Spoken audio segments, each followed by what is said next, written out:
Greetings, Marsh here, and welcome to episode 0 of my Pyanodon's playthrough. This is episode 0 because we're just going to cover the mods, the settings, and the map generation that I'm going to use for this playthrough. So if you'd rather skip to the gameplay, you can just go to episode 1. First, let's cover the mods that are used here. Don't mind the mods that aren't enabled, that's probably from either vanilla Factorio or a different playthrough. First, of course, is the Modpack, which is all of this. So we are playing with all of them, including alien life, which really increases the complexity. But if you want to use the mod pack, just search for this Pyanodon's Modpack mod, and then it will basically load them all for you. And each one kind of adds its own thing to Pi. Really, the main choice you want to make is whether or not you want to do alien life or not, because alien life dramatically increases the complexity of a lot of the chains. It's really cool though, so I would recommend that you do them because it just does a lot of neat stuff. But nonetheless, if you think it's too complicated, that's the thing to cut out. Another aspect that's not really part of Pi, but it's important, is the Enable All Features flag mod. And what this basically does is lets the DLC features of Factorio Space Age be applied to other mods that may or may not do that stuff. So right now, it's just a stay on Nauvis type of mod, although they are working on Pi in space or whatever it's called. But for now, I'm just going to do the standard one. I don't want to wait around forever for Pi in space to come out. Also, just as a opinion of mine, is I'm not necessarily convinced that Factorio Space Age was better than vanilla Factorio. I thought it was entertaining, but I wasn't convinced. But nonetheless, this mod will let you use certain features of Space Age. Probably the main one is spoilage, which in Pi is called decay, so it's not quite as bad as, let's say, Glaiva. And another thing that it lets you use are the elevated rails. So those are enabled. Also, one other aspect of the Enable All Feature Flags mod is that if you open up the JSON for the mod inside its zip file, you can turn on and off the different flags. So I turned off the flags for quality and for space. And this basically has the effect of limiting the amount of useless information in tooltips. For example, if we aren't going to space, we don't care how many pieces of wood will fit on a rocket. So that will remove that dialogue. So let's go through all the mods that are being used here. We have AAI loaders, and you do a lot of buffers in Pi. And with liquids, of course, it's easy. But with solids, you kind of want to do that too, so having loaders for going in and out of storage chests and warehouses is incredibly useful. And it is specifically calibrated for Pi. And that's another important thing to think about, is that if you're going to use a mod, Pi changes a lot about the game. And if it's not configured for Pi, a mod will probably work, but it might be in a weird spot or have weird requirements to build them. So you want to try to have a mod that is meant for Pi. And as you can see in the description, AAI is configured, as is AAI signal transmission as well. Of course, this is a super useful mod of just being able to send signals across the factory without using wires, and with as complicated as Pi is, this is incredibly useful. Normally I do use the miner just to clear out some trees, but it's not configured very well, and I barely use it, basically just at the beginning of the game when you don't have robots. And with Pi, you actually get robots fairly soon compared to how long the mod is, so you don't have to put up with hand chopping down trees for particularly long. So this time around I'm not going to use it, and hopefully we don't get a map with a bunch of trees. Additional paste settings just allows you to customize copying and pasting robot requests into chests, and it has more options than vanilla does. And we have alien biomes just so we have different land to look at. And then we have automatic station painter, automatic train painter, as well as the fluid color wagon mask. The wagon mask allows the wagons to be colored, and they work alongside these other two mods that basically when you have a train, it will change colors to the item that it's hauling. And so will the stations. And that's just a nice way of visually kind of seeing the resources on trains. Belt Visualizer, of course, is extremely useful just for following belt spaghetti around and finding out where they go. And with Pi, there's a lot of belt spaghetti, so it's super useful. It's kind of hard to imagine the better victory screen actually appearing, but it gives you information about your factory when you're done with a game, such as like how long you walked and how many kilometers of transport belts you have.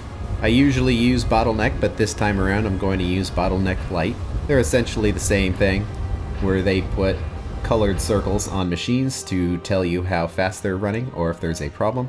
Bottleneck Light in particular is more performance friendly, but you have to restart the game to change any of the settings, and also you can't turn off the circles. But I usually leave them on anyway, so I figured I'd give it a try. Then there's Brighter Lamps here. It's a very simple mod that just makes lamps brighter. And with as big as the Pi machines are, which you might be able to see here, that most Pi machines are pretty big and there's some huge buildings. So the standard brightness for lights just doesn't work very well. So this makes them brighter. There are other mods to add in like brighter lights, but then that adds a bunch of recipes, and Pi is a pretty feature-complete mod pack. You don't really need to add stuff like that to it. Besides, why add a bunch of lights when you can just make the ones that are there brighter? And Calculator UI is just a calculator that you can use, and of course calculators are very useful. Casper's speed toggle is an interesting one. Most people probably use it to make your character run faster if you hit whatever hotkey you have set for it. I'm actually using it to make the character walk slower.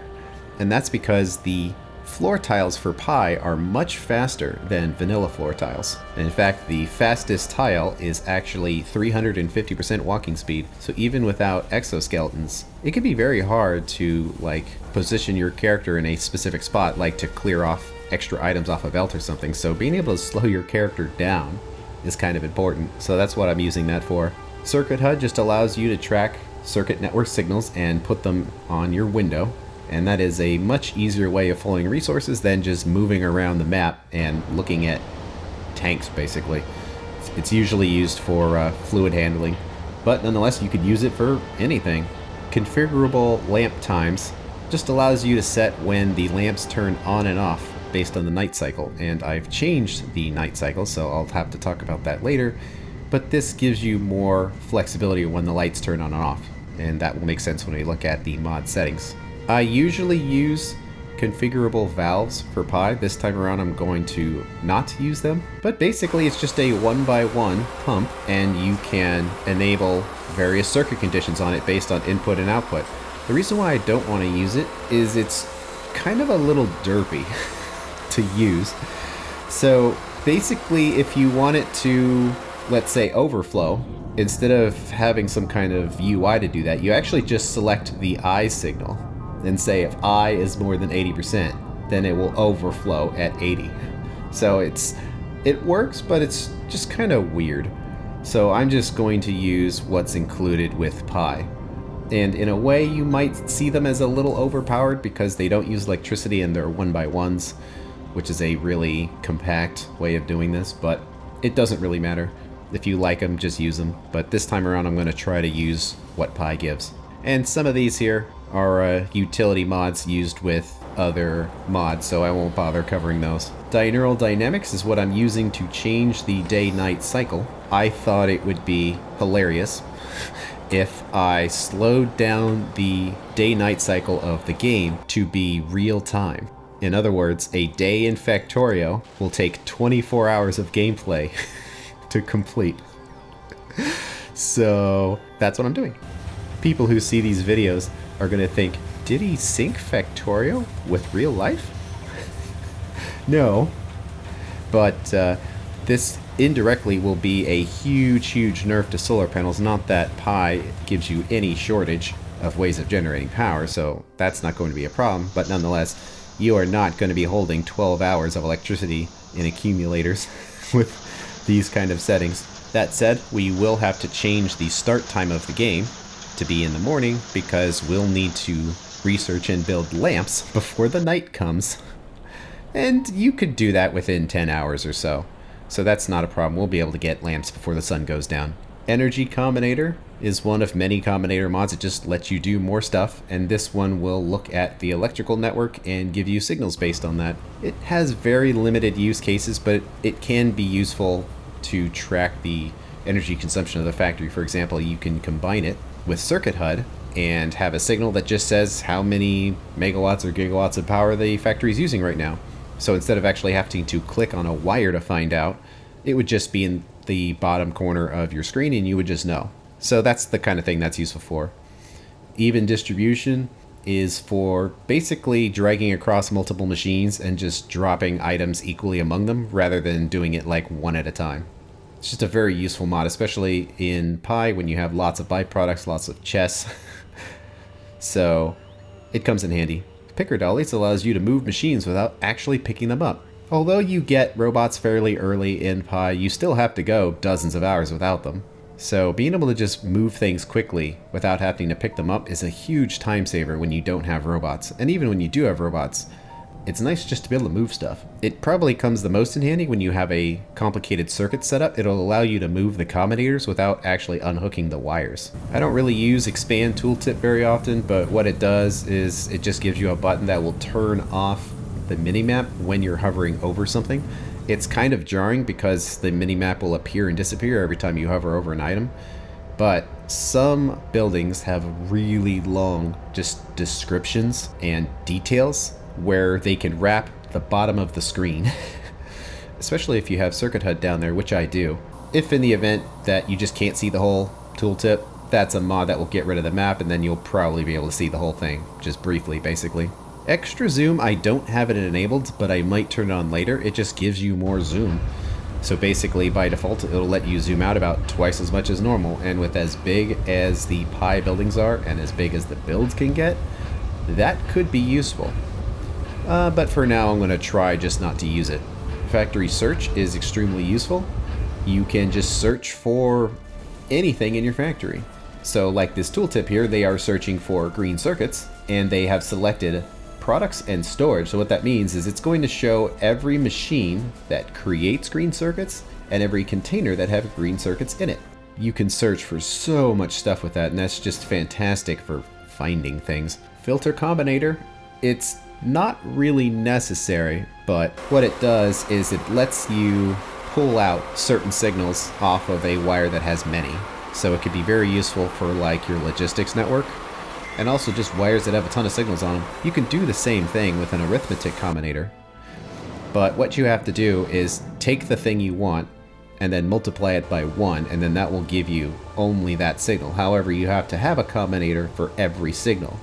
This one will let you pull any number of signals off that you want, so it reduces the number of combinators that are necessary, and it's just kind of a less derpy way of going about it. Filter helper is extremely useful for Pi, that whenever you place, in this case, a filter inserter, it will look at either the belt that's supplying it, or the machine or chest that it's pulling out of, and then just give you the items right next to it so you can just select a filter. And with Pi, with how many items there are, setting filters can be really annoying, so this just saves you a ton of time in searching. Now I say, in this case, filter inserters, because in Pi, all inserters can filter. So, it is useful from minute 1, and I'm not exaggerating. Well, a little, because I'm going to start with nothing and I won't have an inserter, but if you play normally, from the very minute you start playing Pi, you're going to be using this, so it is awesome. Grappling gun is a movement mod that lets you move around the factory, basically with a grapple gun. It's most useful for jumping over things that are impassable, like long lines of buildings and cliffs, but you can combine this with the mod Jetpack, where you would jump up in the air with Jetpack and then use the grapple gun to just yeet yourself across the factory really fast and basically go much faster than the acceleration of the Jetpack. So it's awkward, and it takes some skill to learn how to do it and actually go where you want and not just get rubber banded all over the place in pretty much every direction except the direction you want it to go. But they work together, and you probably want at least one of those, because movement in Pi is really important. With how big everything is, you just need to be able to go from point A to point B quickly. Hardcore Start is a very simple mod that just removes the items out of your inventory so you can start with nothing, and that's what I like to do. It doesn't remove the items out of the crashed ship, but I can just choose not to use them. And I'm using Hellmod. The main reason is that I'm used to it, but with Pi, you want to use some kind of planner. You are not going to get through Pi without planning things. So use whatever planner you're comfortable with, and I'm just used to Hellmod, so that's what I'm going to continue using. Hide Last User gets rid of the part of the tooltip that shows basically who is the owner of a particular item. A lot of streamers would use that to try to hide their username. I don't care about that, but it does remove information off of the tooltip, which will give you more space for the information you actually need, and makes it less likely that you would need to use something like the Expand Tooltip mod in order to see the whole window. And I try to do that whenever possible. There's just no point in having unnecessary information being thrown at you. I'm also saving extra lines with the Enable All Features flag by removing the Space Age content that we're not actually using for Pi. It's just less information you have to look at. Inserter throughput puts a little number next to inserters when you hover over them, and it just says how fast the inserter goes. And that is dynamic, so if you are using adjustable inserters like here, it will tell you how fast it will move items in that exact condition. So what belt is it going off of? How many chests is it coming off of? For example, belt to belt is slower than chest to belt, which is slower than chest to chest. And this takes all of that into account, so there's no guessing on how many inserters you need. You just put the inserter down and then calculate it out. This time around, I'm not going to use Inventory Sensor because Factorio 2.0 basically gives you most of the features of Inventory Sensor, so you don't really need it anymore. Another mod related to days and nights is Light Overhaul. It just changes the way that nights are handled in Factorio to be a little prettier and a little more realistic. And with nights being as long as they are, that might come in handy. I'll definitely be talking about the settings that went into that, but it's not going to make the nights super dark or anything. It's just kind of changes how they look. And milestones, because it's always nice getting a achievement indicator whenever you accomplish something. And this is a very simple, but surprisingly not part of Vanilla Factorio mod. And it does what it says on the tin. Mined inserters don't leave items. So in other words, if you have an inserter here where you picked up the machine that it went into first, and then you pick up the inserter, Vanilla Factorio will just leave that item on the ground. And when you have this mod, you just pick up the item, because there's pretty much zero use cases where you would want the leftover items to be on the ground. I don't know why Vanilla Factorio still does that. I've played Factorio so long that it's ingrained into my soul that every time I pick up builds, I always pick up the inserters first, and then the buildings, just so items won't be left on the ground.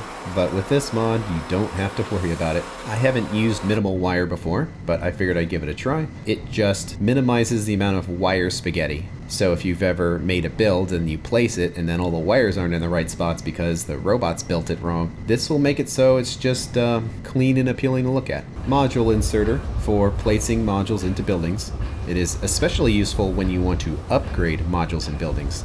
And without getting into it too much, there are probably several hundred types of air quote modules in Pi. It's actually crazy. So if you don't have this, you're going to be doing a lot of copy and pasting over buildings, and you probably don't want to do that.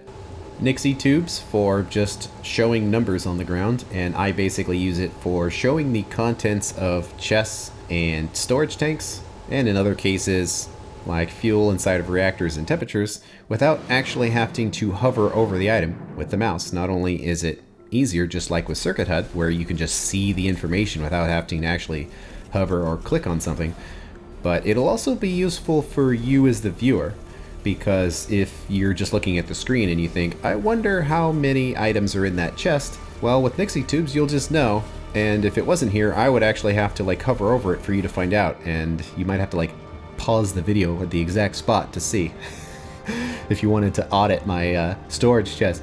But with this, you can just look, and it's easier for all of us. I guess that's Noxys, or Noxus. The swimming mod here just lets you swim through water. And whether or not this is a good mod depends on if you're playing with biters, because if you can swim through the water, so too can the biters. So it could be dangerous. Spoiler alert, we're not playing with biters, so that's not a problem. There are use cases for this, like gathering fish, which we'll have to do. And since there's no real disadvantage to it, we might as well use it. And I'm using Pipe Visualizer, that I think the implementation of Vanilla Factorio is a little lacking. So I still think Pipe Visualizer is worth having, especially in Pi when you have very complicated fluid networks. And this is the Placeables mod that just gives you a window with every item that's in your inventory that you can place down. And that's really useful when you have complicated mod packs, as they say here, where there's so many items you have no hope of putting them all on your toolbar.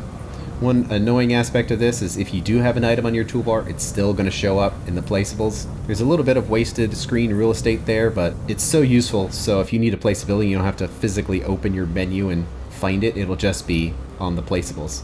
So anything that can save a click is worth it in my opinion, because you're going to be doing a lot of clicking with Pi. And then we have queue to front. This just lets you queue in the front of your queue when you handcraft something rather than the back. So let's say you queued up a whole bunch of stuff and then you need like a radar or something real small. In vanilla Factorio it'll be on the end and you'll just have to either wait for everything to finish or cancel everything to put it in there. Queue to front will allow you to put it in the front. It does have the disadvantage where if you're currently crafting something like this copper wire here and you queue something in front of it, it will reset that crafting time and start on the thing that's in the front, probably for vanilla limitations, basically. It's not that big a deal if it takes like a second to craft something, but if it takes like 30, that can get annoying. So it's probably not something you want to do regularly, but it does have its uses, essentially in the beginning of the game. And then quick bar switcher allows you to basically cycle between your different quick bars at the press of a button. I normally don't change the quick bars, I just use the first 4, but by doing this you can get access to the other ones. So you can have like a set of quick bars that are your primary ones and then maybe a secondary set for lesser used items. I haven't used it before, but it'll be interesting to see if I start to use it when I have access to it. Rate calculator is very useful pretty much in any mod pack. You can just select a group of machines and it tells you production and consumption rates. So you can very quickly find out if you have a good ratio or not, rather than having to open up a planning mod to figure it out. And I like using Recipe Book for searching the different items and recipes in the game. Of course, Vanilla Factorio has this now, but again, I keep saying this, certain aspects of it are lacking. So I would rather just use Recipe Book, which I feel like is a fantastic recipe mod. And it's up to you if you want to use something like Reverse Factory. Pi is actually pretty good about dealing with this. There isn't a scrapper like IR3, but most items in Pi go into other items. Even weird things like lamps go into other things. So if you make, 10,000 lamps on accident, don't worry, you're going to use them all up. So you don't really need Reverse Factory for Pi, because eventually the items will go somewhere. And also Pi does give you, is it called the incinerator? Well, if it's not, that's the effect, where you put fuel in, you put the thing you don't want in, and it burns it away. So you don't really need Reverse Factory. Robot attrition just makes it so robots occasionally crash. And I think robots in Factorio are super OP. I mean, that's fine, they're robots, they're supposed to be, but they're a little too OP. So, by robots occasionally crashing and you having to build replacements, this means they will consume some resources, and there's a practical limit to how many of them that you can have in your factory. And this actually matters a lot more with mods like Pi, when the robots are pretty complicated and expensive to make. Rocket silo stats to track how many rockets we launch. This isn't going to be a Space Age style factory because Pi hasn't been updated for that yet. Nonetheless, it will be nice to track how many rockets we launch, and that's what that mod's for. Rocks heal over time just like trees, so it does what it says. I don't know if I've ever actually checked it to see if it works, but have you ever been driving around and you crash into a rock and now it has a health bar and that just infuriates you and you have to chop away the rocks so you don't have to see the health bar anymore and the environment looks pristine? Well, this will allow rocks to heal. And seeing health bars until the heat death of the universe is not a fun alternative. I agree. Hopefully it works, because I've never actually checked. I just trust that it does. But maybe that's enough. And we have Stats GUI here to track the stats of the factory. I'm using it for the amount of time until research completes. That is just a useful piece of information. But I basically use it just for the playtime. Just to kind of track how long I've been playing in, so viewers at a glance can just see. And we have tree collision that just makes the hitbox of trees very small, so you can walk through forests without having to burn them down first. I feel like this is one of the first mods I ever used, and it's just so useful. And then we have what time is it, which does overlap with Stats GUI a little bit. But Stats GUI fails in that when they say the time of day, it's rounded to the nearest 15 minutes. And I do not want that, especially because everything's going to be happening essentially in real time, with having days being 24 hours. So waiting 15 minutes for it to click over into the next 15-minute chunk isn't great. So this has a planet-coded time of day, and it is completely accurate. And I also like how they come up with their own standard time, so that's Vulcanist standard time. That's kind of a funny way of doing it. But that way, at a glance, you'll just be able to see what time of day it is all the time. And it is useful for me for planning what I want to do when, like if the sun's about to go down and I don't have lamps out, or there's a build I want to do, and I want to hurry up and get it done before the sun goes down. It's useful for that. And I like to use Yarn to track the different resource patches and how far along they're going. The main use of this is to give you a warning when resource patches are getting low. But Pi has so many resource patches that I'm probably not even going to have the window open, but I nonetheless will still include them in it. So when it starts getting close to needing a new patch, it will give you a warning. And that is all of the mods. So let's talk about the mod settings. I'm going to skip over, for the most part, settings that I haven't changed unless it's worth talking about, and only talk about the ones that I have. AI Loaders changes assembling machine slightly to fit the loader graphics, because otherwise it just kind of doesn't look right. But we're actually not going to be using vanilla assembling machines for particularly long. There's an assembly machine in Pi that you use, so this is not really necessary, so I figure why change the graphics. With AI loaders though, you have to be careful because they're actually really powerful, especially considering how much electricity and resources go into inserters of equivalent speed. So you do need to decide how are you going to balance it with either lubrication or you make it expensive. And with Pi, having things be expensive isn't actually that big a deal because the factory is going to be huge. And lubrication isn't that big a deal either as far as making the lubricant, but what is annoying is having a lubricant pipe, perfect background for this, going all around the factory, hitting every one of your loaders. So I think the annoyance of having to pipe the fluid into the loader is plenty enough of a balance for them. I'm fine with that. Plus, it legitimately gets in the way if you're using loaders for going like in and out of assembling machines and stuff, that having all these pipes and loaders could actually make it a little difficult to build. So that is definitely something you want to decide on when you're doing AI loaders. And there's tons of settings for alien biomes, but it doesn't matter. And now we're at bottleneck light. I am used to regular bottleneck as well as IR3, and both of those mods have their own colors. So I wanted to modify the color scheme, and of course you can see all of these bottleneck lights on all the buildings. But I wanted to modify the color scheme to something that made sense to me, and also displayed an acceptable amount of information without getting too complicated, because I don't want to have to think, all right, what did that color mean again? So I tried to not have too many colors. So first we'll go with green, and green is the working color. In other words, it's running at full speed and there's nothing stopping it. And then we have azure here. You could use blue, but blue's a little bit darker. It's kind of hard to see. So I'm going with azure here. And that's of course what IR3 did as well. And this is full output. So in other words, the machine could run, but there's nowhere to put the output, so it stops. And that's usually a good thing. That means it's a production machine that has completed its job. So I feel that blue is a neutral and positive color to use. I definitely wouldn't want to use green because that implies the machine's actually on, which it isn't. And then the other side of this is insufficient input, which you may think is a bad thing, and I gave it yellow, but it's actually maybe it's a bad thing. So if it's, say, an assembling machine, then it's probably bad that it doesn't have input resources and it can't run, so yellow makes sense. But what if it's a byproduct machine? A machine that basically only runs when there's byproducts to handle? Well then, it's actually good when it's not running. It means it's caught up. So when you have insufficient input, it may or may not be a good thing. So that's why I used yellow, because I feel like that's kind of what yellow means. And we have purple here. It's a little dark, but it's a very specific use case. It is the disabled color. And what disabled means is that a circuit network turned off the machine, essentially. And that's a very specific use case. I don't normally control machines in that way, but it's also not bad because you wanted it to turn off. So that's why I made it kind of adjacent to the azure here. So I don't know how often that'll come up, but That's what those two mean. And then we have orange here, which is low power. This is a rare thing to happen, but when it does happen, you'd want to be alerted immediately.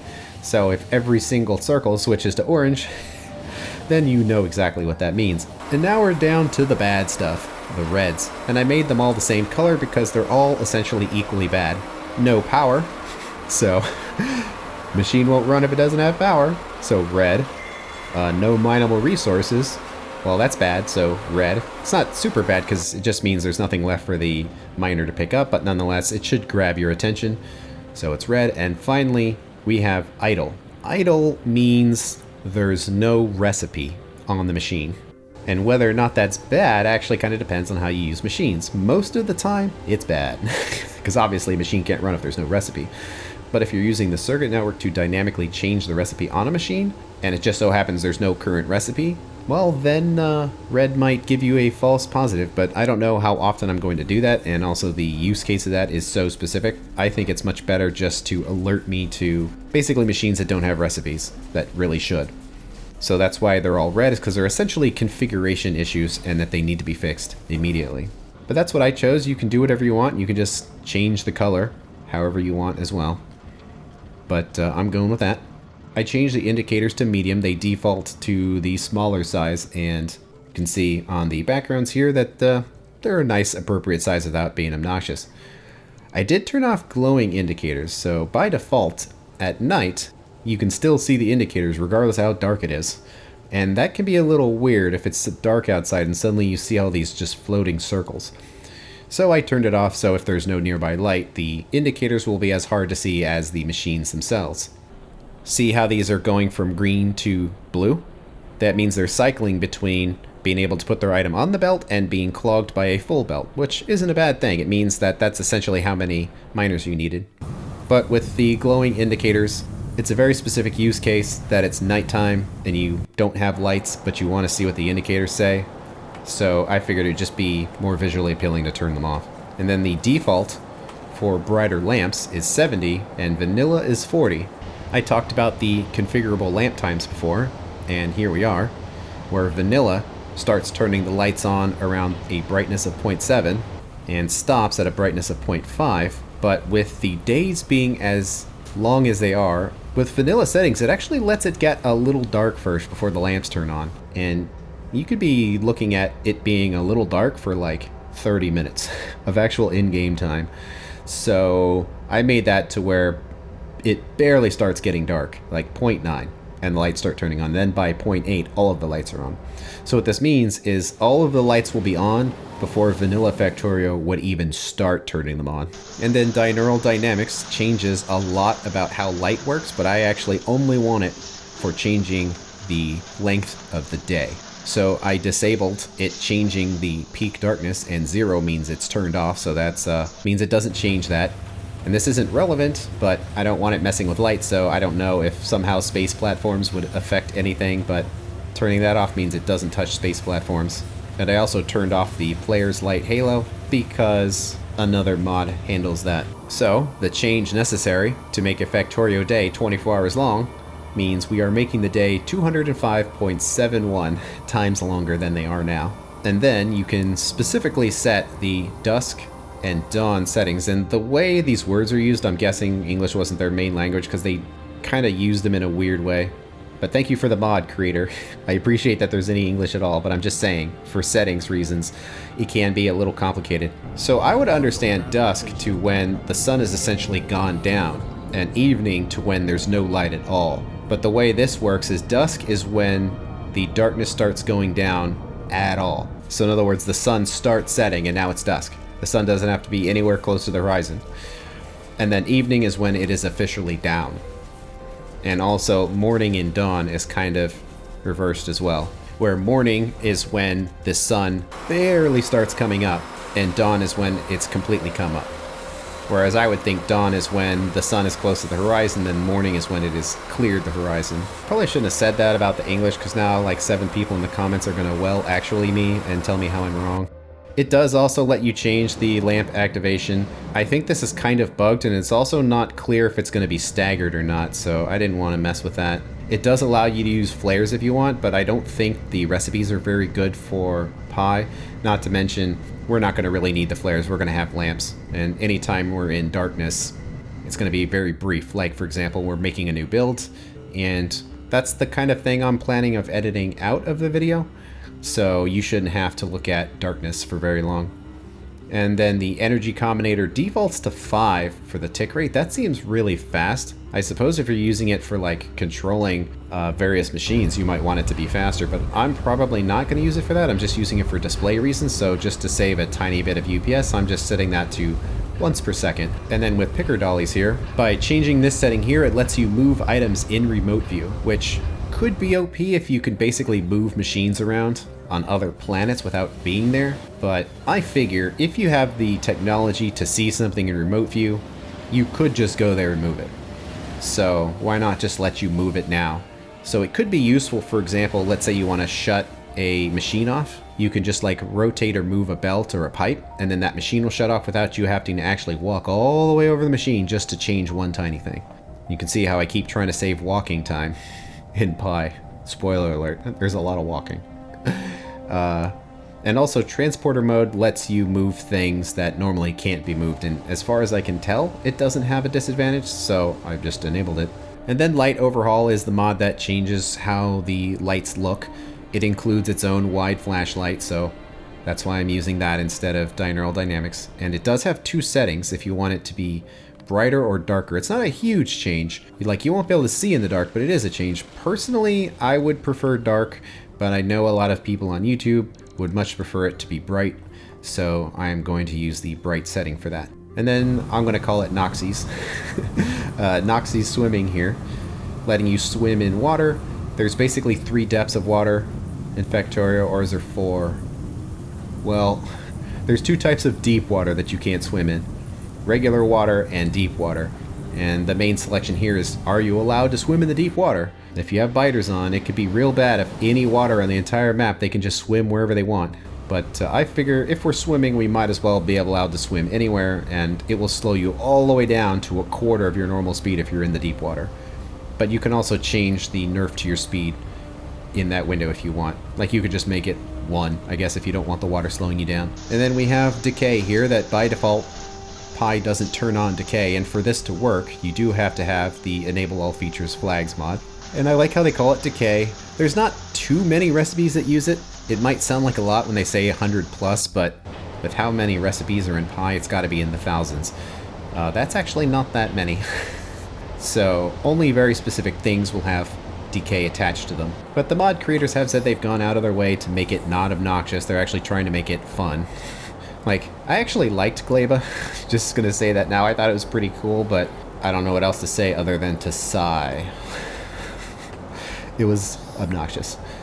And one setting you can decide on is if you want the big inventory or not. That basically Pi has so many recipes that you're going to be doing a lot of scrolling to go down your window to just look at the things that you can make. So this will widen the window substantially. It will take up a large part of your screen, but usually when you have the inventory open, you don't care about what's going on behind it. So this will let you just see more stuff. Although it will take up more of your screen real estate to do so, it's going to save you a lot of either clicks or mouse wheel swipes, I guess. And I think that's actually kind of important in Pi.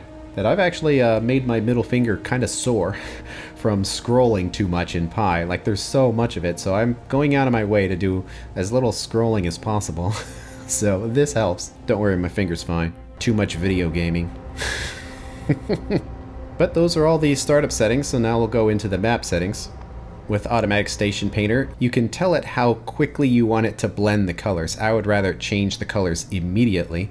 So by setting it to 1, it's just instant with the color of the stations and the items that it has. And by default, it only paints the locomotives, but I would rather it do all of the trains. So the cargo wagons and the fluid wagons get changed too. And also, if the train is empty, it is not unpainted. It stays that color until it is used again. So if you have a depot of trains, they will all be rainbow colored, and you'll know what they did last just based on what color they are. And that can actually give you some information about like how heavily certain resources are loading your train network just by looking at it. That said, I don't know how many trains we're actually going to use for Pi. At least for me, I don't use like city blocks very much, so I'm not sure how many trains we're going to use, but nonetheless, it's still useful to have. And with even distribution, I do turn off the inventory cleanup. That would basically allow you to put junk directly into chests nearby without actually having to do anything other than hit the key to do so, and that seems really powerful if you don't have robots. So I have turned that functionality off. And with filter helper, it does have a setting here that by default, that if a machine uses fuel, the inserter will tell you all of the fuels that can be picked up, even if it doesn't see them on the belt. And that's fine for vanilla Factorio when there's only so many things you can burn. With Pi, there's probably dozens of just coal-based things you can burn. So it's just too many items. Like, I'm fine with waiting for the belt to be populated to put the filter on. Most often, you don't actually need to filter for items you can burn. Like, if it's on the belt, it's getting burned, so you usually don't care. And if there's something you don't want to be burned, you can just put it on a blacklist instead. With Yarm, I don't feel the need to have map markers, so I turn those off. And also, by default, it will adjust the amount of resources that it displays based on your productivity of mining. But I'd rather just say how many resources are on the patch. Don't need to do all of that. With additional pace settings, by default, it isn't additive. So in other words, you click once and the recipe's down there and you get the items you get. But with additives, every time you click, it'll put more resources in. I have set this by default, it's 1, but I've set it to 5 because that's usually what I go with. But if you click once, you'll get 5 crafts worth of resources. And then if you click again, you'll get another 5 crafts of resources for a total of 10. So that's what this additive setting does. And it does greatly change how pace settings work. And I like that it's at the top because it's the biggest thing that changes it. But I like that functionality a lot more. And you can open up the chest if you want to erase the settings or whatever. So it's not that big a deal. With Belt Visualizer, you do need to decide, is the visualizer going to pass through a loader or not? And I have turned it off because if it goes through loaders, then it's going to be potentially a huge belt going all over the factory because there's so many byproducts and so many belts handling byproducts. So I like the idea that the line doesn't just get infinitely long. Usually, if I have a belt and it goes into a warehouse, that's the end of the information that I want to know. Like, where it goes after the warehouse is then information I would decide on. So I feel like it doing this is a better functionality than letting it just pass through the container. And with Casper's speed toggle, I'm using it to slow the character down to 0.5 and 0.25, which seems really slow, but if you're walking at 350% speed, it's actually not that slow. It has very specific use cases, but it's nice to have. And with factory search, by default, the highlight duration is 12 seconds. I like to use 30, so basically if you search for something and click on it, it will actually highlight it and have an arrow telling you where it is. But with as big as the factories get in Pi, it could take a lot longer than 12 seconds for you to actually get there, and then you would have to click it again for it to reappear. And I feel like 30 seconds is better. And I like how they say 0 means infinite, and it's kind of hard to tell, but 0 and infinite are bolded. I take that to mean it stays just highlighted forever, and the only way to unhighlight it is to select something else to highlight, which seems wrong. So I like how they subtly bolded it. With Hell Mod, it by default puts an icon up here for you to click on, but I like using the ones on the quick bar instead, and there's no point in having 2. It just takes up a little square of your screen, so why bother? So I have disabled that icon. And I have done the same with inserter throughput as well. I just leave it on all the time, so there's no point in having a toggle button. I have turned off the jetpack acceleration alert. It just flies however it flies. I don't need an on-screen display to tell me how fast it's going to go. With milestones, I've turned off the incomplete milestones. It's not that it's a spoiler or anything, but I just think it's a better menu to only show the ones that you've actually unlocked, because it's not like we're going to be hunting for achievements or anything. So, and placeables also has its own button on the top of the screen, but I pretty much always have it open, so there's no point in having a extra button there. Plus you can minimize it, so if you want more screen real estate, you can just minimize it and then put it out of the way. With quick bar switcher, I did say that it switches between your first 4 and your last 4 quick bars. It does have another option, the 3 layout mode, where it basically locks 1 bar and only changes the other 3. So you can do it either way. I'd rather just have all the quick bars changed, so I'm using the 2 layout. With recipe book, having mod owners is just extra information that takes up screen real estate, so I've turned it off. It's basically the ownership tree of the item that you're looking at and all of the mods that have touched that item. And if you are diagnosing something, like if something isn't working and you're debugging it, that is important. But for a normal player, you really don't need to know that. So I don't know why mods and also vanilla Factorio just feels like showing you that information, because you don't need to know it unless there's a problem that you're trying to diagnose, and then you do, and then you can turn it on. Stats GUI doesn't actually give you the FPS indicator, that's from vanilla. So by setting this, it will space it down by 1 so they don't overlap. And I have adjusted it to not show evolution because we don't have biters. By default, it doesn't show pollution, but we won't have pollution, so we don't need it. And also to not show the time of day because we have a different mod for that. And with Yarn, you ultimately have to decide an order of resources. By default, it basically goes by estimated time to completion. But if you're using trains and a train comes in and it starts unloading, well, then it will say, well, no, it's about to be depleted, and then the train goes away and then it stops. This can cause the list to constantly shift around when nothing's really happening. So by setting it to remaining percentage instead, then that shifting won't occur. The warnings it gives you for low resources will still be based on the time to depletion. But at least if you're looking at the whole list, it won't jump around if you have it set to remaining percentage. And hopefully I didn't change anything. Cool. There are some other vanilla Factorio related settings here. And if you're not sure what the default selections are, you can hover over here to see. So I could remind myself what I've done.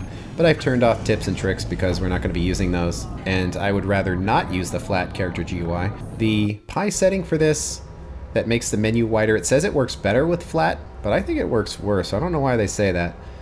But I don't need to constantly look at the logistics request. That's something that you only occasionally change. Clicking a single button in order to gain a fourth of your screen real estate back seems worth it to me, so I'd rather not have the flat GUI. I'm playing in 4K, so the UI is scaled up by 200%, but that basically means it will look normal at 1080p. And I talk about the mod owners not being a part of recipe book. Well, you can also do the same thing for vanilla, which will take them off of the tooltip for an item over here. And sometimes, especially when you have a lot of mods, it can be several lines of information that you just don't need to have there. And even the sliders get activated here, that if you want to have your 4 quick bars, you actually need to set them here. And I also want the shortcut buttons to also be 4 tiles high. And with that, we have covered all of the settings. So now it's time to generate a map. So we'll do single player, new game, free play, and of course I like how mod packs do this, where they warn you, don't use default, use the Pi recommended one. They describe it, but specifically they say without resource spawner overhaul active. And Pi is designed around not having RSO on because RSO changes the balance of the things you'll get, and it could kind of mess up the game. So you really shouldn't use it. It has one very specific use, and that's making the starting area bigger, as you're about to see that it's a little small, but patches are smaller, spaced out, and richer. Enemies and pollution are turned off, and cliff and water are lessened slightly. And yes, these are all of the ores that spawn. It's a lot, and I wouldn't mess with it. And we're going to leave all this here. I really want to turn cliffs off, but the last time I played with cliffs and Pi was on 1.1, and 2.0 cliffs are a lot less obnoxious than the 1.1 cliffs are. So I should probably leave them on. They have a gameplay element of preventing you from going too big because cliffs just get in your way. And that's actually kind of important with Pi, that you don't want to make your factory too big when you're just going to replace it later with better technology. And you kind of waste time making it big. So I think the point of cliffs is that they subtly push you away from mega basing when you're like 10% through Pi. Like you just don't need to. And you do get cliff explosives pretty early, but it's going to be, I don't know, like 150 hours? 200, 100, I don't know, something like that, that you have to go into the game before you'll actually unlock cliff explosives. So it might not seem like that big a deal, especially because you get landfill very early. But you're going to unlock cliffs after you would have beaten a normal vanilla Space Age playthrough. That's how long you're going to be dealing with them. So be careful. Cliffs work very well with Space Age in general, just because the different planets have their different style cliffs, and they work the cliffs into all of the planets. So I think they work pretty well there, but here, I really hope I don't regret leaving cliffs on, but I'm going to leave them on. I admit part of the reason is I don't want people saying, oh, he didn't play Pi for real because he turned cliffs off. And I'm not going to change anything here that biters are turned off and pollution's turned off. Those are directly related to each other because biters work with pollution, but with biters, Pi isn't about fighting biters. It's about overcoming the logistical challenges of all of these recipes and all of these byproducts. Going to war with biters is not part of it. Not to mention, if you have a playthrough that's 1,000 hours long, how in the world are you going to balance that where your technology and the biters' power are somehow perfectly matched? Like, that's rough. Every time you want to expand, you're going to have to like keep expanding your wall and fighting biters, and you're going to have to go really far away from your base for resources that it's just, trust me, it's not worth it. You don't want to. And as a side note, when we were talking about the starting area, this does not affect how far away the resources are in your starting area. All this does is change how far away the biters are allowed to spawn when you start. It has nothing to do with the resources. And of course, if there's no biters, there's no point in pollution, and you could turn pollution on, but my experience is that a lot of the Pi buildings aren't really balanced for pollution, so there's really no point in using it. It's just not that kind of mod. So here we go. We'll do a preview here, and I'm not going to live dangerously with this one. I am going to vet every map here before I actually accept it, and there's a couple reasons. Well, first we can look at the cliffs, and you see the default cliffs that there's actually not that many of them. That certainly when you start they could be in the way, but you won't be able to build the world's straightest factory, but even fairly large builds should fit in here. You'll just have to be careful where to put it, but still. Maybe I'm coping because I don't want to have the cliffs turned on. But the important thing to look at here is your starting area, and we are kind of zoomed way out, so it's kind of hard to tell. But here's the starting pond, and here's our starting resources. And you actually start with 6 resources. You have iron, copper, coal, you could barely see it, but stone, and then 2 new ones of aluminum, and this is the native flora. Or we can call it flowers, but I guess they're technically not flowers, so we'll call it the flora. That they all spawn very close and they pretty much overlap. And in Pi, you don't even get the splitters until about 20 hours in or so. So if you have a miner that's giving you a mixed belt of resources, dealing with it is actually a huge pain. So you really don't want these resource patches to be overlapped. And RSO would let you have the starting area be bigger, so that's not a problem. But it comes with its own issues, so you really shouldn't use RSO. But another problem, and this is the bigger problem if that other problem wasn't big enough, is you can see our stone is basically invisible. And that's because the ore patches are overwritten when other things are on top of them. So if you, say, have a stone patch and then you write a coal patch down and it covers the stone patch, that stone is just gone now. Now it's just a tiny patch.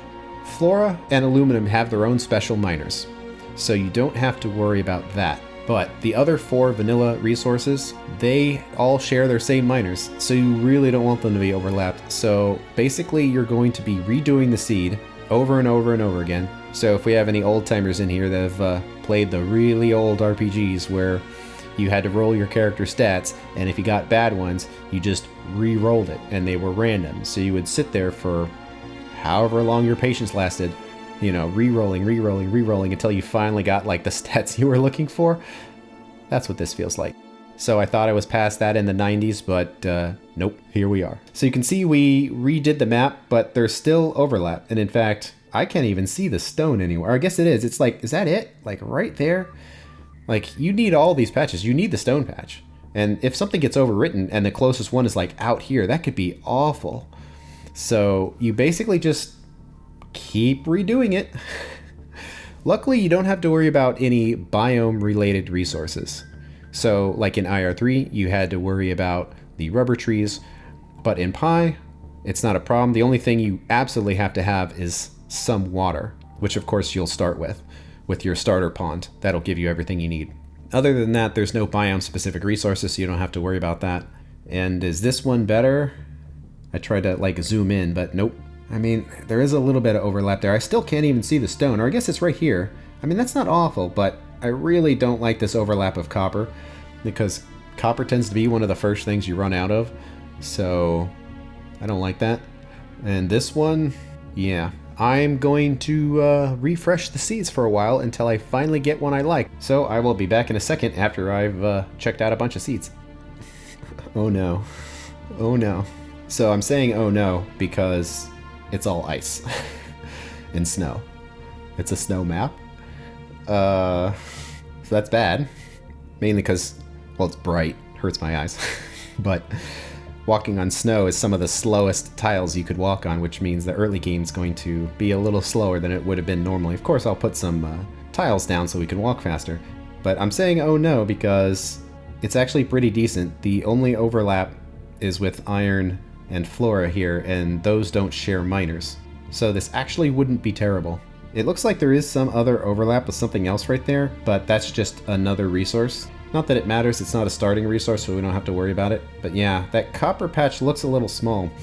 So also, besides the size of the patch, like how many items are in the patch, another thing that's important is how physically large it is, because you can only put so many miners on it. And after that, you've maxed production, and now you have to get more from somewhere else. And looking at this map, where is the nearest copper? It's kind of hard to tell. Sure, let's do it. What's the worst that could happen? There is some value in vetting your map, so you can just select it and then take a look at it and find out if you like it or not. So let's vet this map. And of course we get some warnings about achievements, but it doesn't matter because we are not going to be doing any achievements.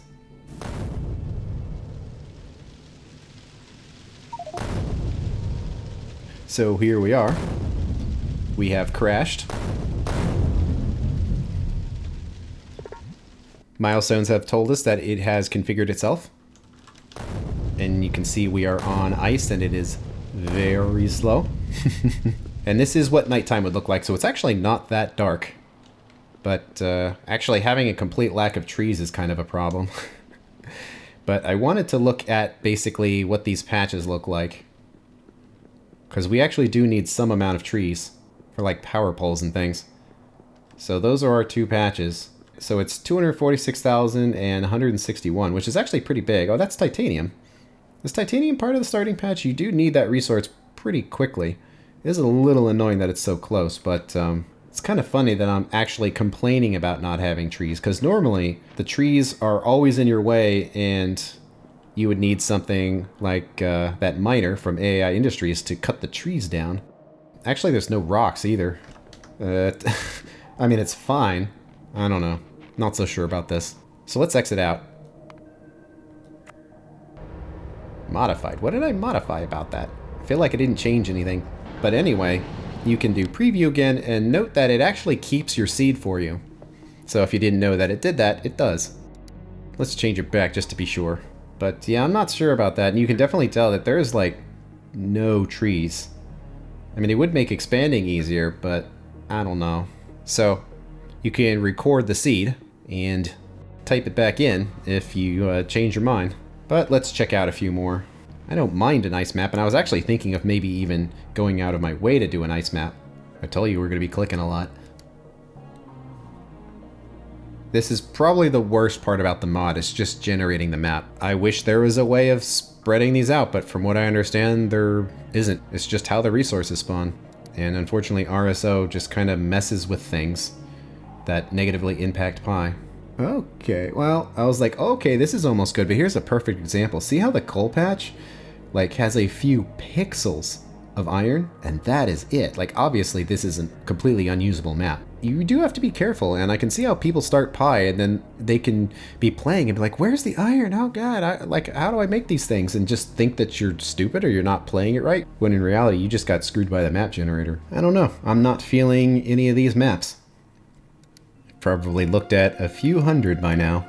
I keep thinking back to the one singular convenience of that ice map of not having to chop down trees and rocks in order to expand before we have robots. That's going to be a huge time saver. So maybe it was meant to be. So here we are again. I guess we're doing it. It could just be because it's white, but it does seem like it's fairly light on the cliffs. That we have a pretty strong westerly direction that we could expand. And a little chunk up here. Basically, I'm just trying to think, where can we expand without having to deal with cliffs? So hopefully by the time we can deal with them, we can just blow them up and then they won't get in the way of perfectly straight belts. But there's not a lot of water here, and I do see there's a geothermal vent here, which are these red squares. They're pretty rare, and that's one of the things that will be messed up with RSOs. There'll be too many of those, and that's free power, so those are always nice. But I think it's meant to be. And it's actually going to be funny that we do need to chop down trees and rocks to get some rare resources before we can automate them. And the fact that those items are so rare, it actually means we can't just willy-nilly, let's say, make wooden chests or even wooden power poles, because actually getting the wood could be very difficult. So I might regret it, but I don't know. Are those... I'm like, is that dust on my monitor? Or is that a single 4K pixel of a tree? I think there are trees here. So it'll certainly be visually interesting. So let's launch back into the map, even though we did it already. And there's a couple housekeeping items we can do here. Of course, turn on alt mode. There's items inside here, but I'm not going to pick them up for now. With the even distribution, you can tell it how much fuel and how much ammo gets placed. I'm thinking having a full stack of fuel inside things that can use them is important. Yeah, we'll probably do that. And you can see the wider crafting window, like it's really big. It's basically the same size as the wide character GUI, and it seems kind of dumb right now when there's not that many items in here, but very quickly you'll have lines wrapping to the next line because there's so much stuff, so this will be useful in the long run. The main thing we need to do here is set it to day, because it starts just whatever time it starts at, and it's not part of the Binaural Dynamics mod to change the time of day. And we could use the editor, but there's also just a command for this. And there it is. We are going to change it to 0.771, because that's just how I've configured the mod to have the day start there. And it asks us again. This is basically cheating as far as the game's concerned, but who cares? And then we do it again, and now it is daytime and it is 6:30. So I've set it up to where the sun starts rising at 5:30 and it's up by 6:30. And then it starts setting at 5:30 and it's down by 6:30. And it's not as bright as it'll get because the brightness of the sun depends on the time of day. But we're at daytime now, so we have 12 hours to get some lamps. But that does it for all of the settings that we need to do. So from here, we are going to go to episode 1 where we actually start playing the video game. But that's it for this episode. So thanks for watching, and I will see you later.